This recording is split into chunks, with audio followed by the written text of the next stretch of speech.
Hey, it's Louis Foster. Here's some things you may or may not know about me.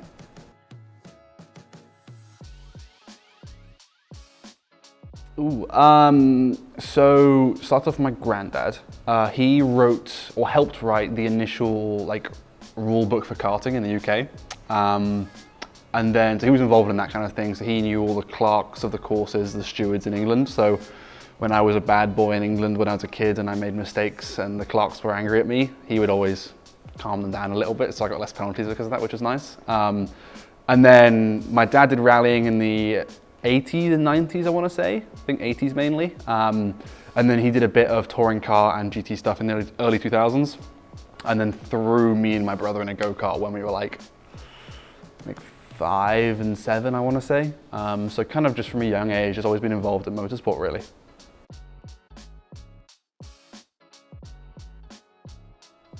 Obviously, I grew up at a racetrack pretty much, whether it be me driving karts or with my dad racing. Kind of 2010 is when I first started going to his races, so I would have been 7 years old. So yeah, I grew up around it. Grew up around West Side Racing with Dick Bennett, who's quite a famous name in motorsport. And yeah, I think the first time I got in the kart, it was just very different. I grew up playing sports. I've always been a sporty guy, but you've got, in the UK, you've got like rugby and football, soccer, but racing is just so different and it's just so much more adrenaline and so much more enjoyable for me. And I've always just kind of loved it.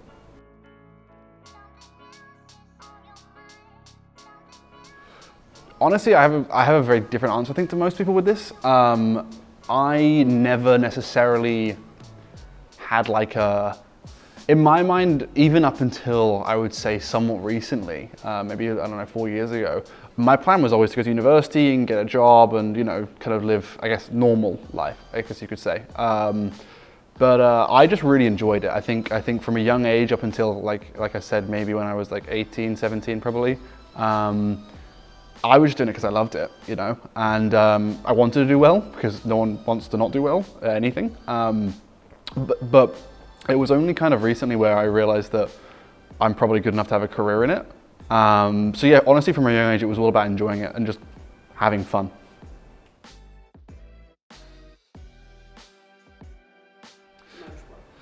I mean, obviously I still studied when I was at college. Still raced when I was at college. And coming over to America, the primary intention was to race. University was two things. One, an easy visa, and two, just somewhere to be and kind of have a base, I guess. And something to do outside of racing as well. Yeah, I think we realized quite early on that doing racing in America plus university with the amount of time you got to take off of classes wasn't going to work out. So we kind of kicked that down the road a little bit and ended up not doing university. I did one semester and then realized it wasn't going to work out, but I enjoyed it, and I think I would have continued for a bit longer if I could have, but at this point now of my career, definitely wouldn't have continued because I don't have the time anymore.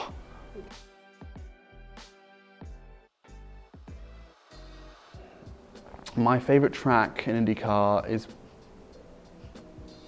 I think it'd be Toronto. I love Canada. I think it's a great country. And Toronto's a fun city. And it's a fun track as well.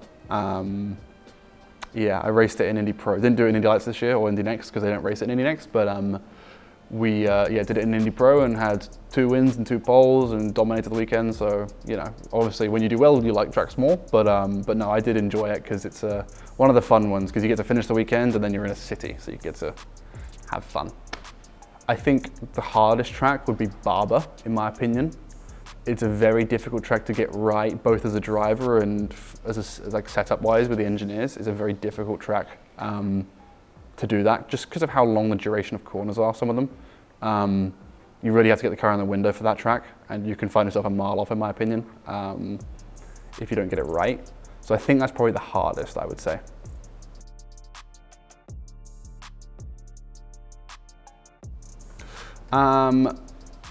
I think, obviously, careers, how do I describe this?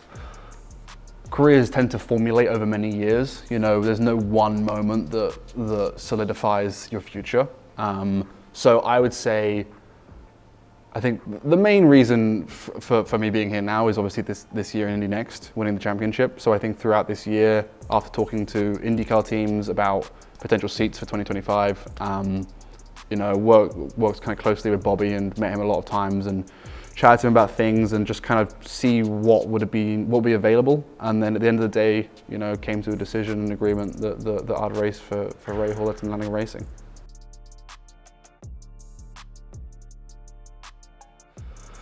Ooh, how much of an ego do I have here? I think I am quite thoughtful in things I do.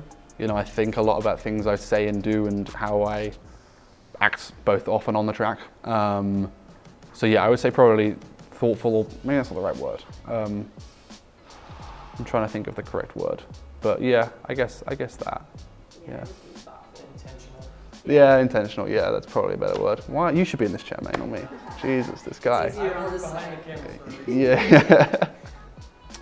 I think my opinion with pressure is people say they perform better under pressure. I disagree completely. I don't think anyone does. I think if you can take pressure off, you'll perform better.